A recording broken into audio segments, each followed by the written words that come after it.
खासदार श्रीकांत शिंदे आपल्या सोबत आहेत. सर, आज ज्या पद्धतीने डोंबिवली शोभायात्रेत तुम्ही सहभागी झालेले आहेत, कशा शुभेच्छा तुम्ही डोंबिवलीकरांना देणार? डोंबिवलीकरांना आणि समस्त महाराष्ट्रातील जनतेला नवीन वर्षाच्या आम्ही खूप खूप शुभेच्छा देतो या ठिकाणी. आणि दरवर्षीप्रमाणे याही वर्षी या डोंबिवलीमध्ये स्वागत यात्रेची सुरुवात जी आहे ही झालेली आहे. मोठ्या संख्येमध्ये लोक जे आहेत ह्या स्वागत यात्रेमध्ये सामील झालेले आहेत. चांगला उत्साह आहे. दरवर्षीप्रमाणे आपण भेटतच असतो. याही वर्षी आपण भेटलो. सगळेच जे लोक भेटत नाही वर्षभर तेही या स्वागत यात्रेच्या निमित्ताने जे आहे हे भेटत असतात.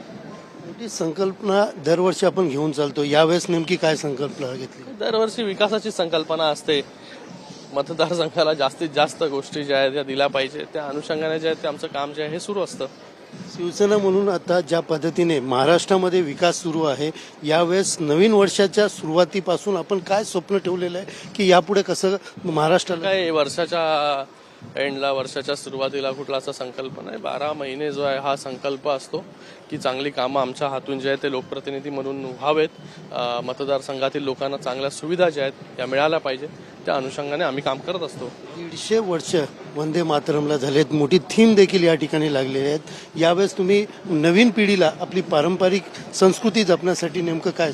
नक्कीच ह्या सगळ्या गोष्टी, शोभायात्रा असेल, त्याचबरोबर 150 वर्ष वंदे मातरमला झाले आणि त्या निमित्ताने सरकारने देखील संपूर्ण वंदे मातरम जे आहे हे सगळीकडे जे आहे हे गाण्यासाठी किंवा त्याचा आपण बोलू शकतो की जे आतापर्यंत अर्धच वंदे मातरम जे आहे सगळीकडे वाजत होतं ते संपूर्ण वंदे मातरम, त्याचा निर्णय जो आहे सरकारने घेतला. खूपच स्वागतार्ह निर्णय आहे. या ठिकाणी मी यासाठी देशाचे प्रधानमंत्री नरेंद्र मोदीजींना खूप खूप धन्यवाद व्यक्त करतो की ह्या निमित्ताने जे आहे हे आपला महाराष्ट्र काय, आपला देश काय, कोणी कोणी या देशासाठी बलिदान केलेलं आहे, या सगळ्या गोष्टीची आठवण जी आहे ही लोकांना करून देण्याचं काम जे आहे ते या निमित्ताने होत असतं.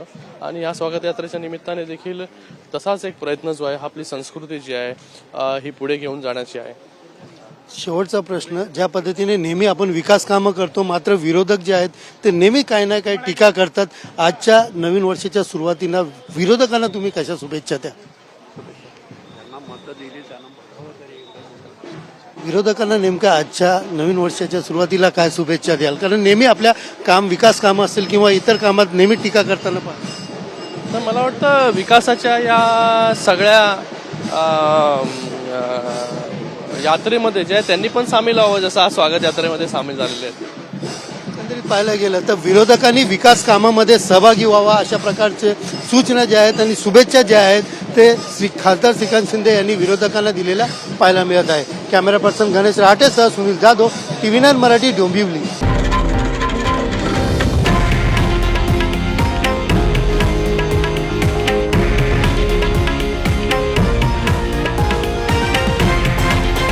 हे आहे देशातील नंबर 1 न्यूज नेटवर्क आणि आपण पाहत आहात TV9 मराठी, एकमेव.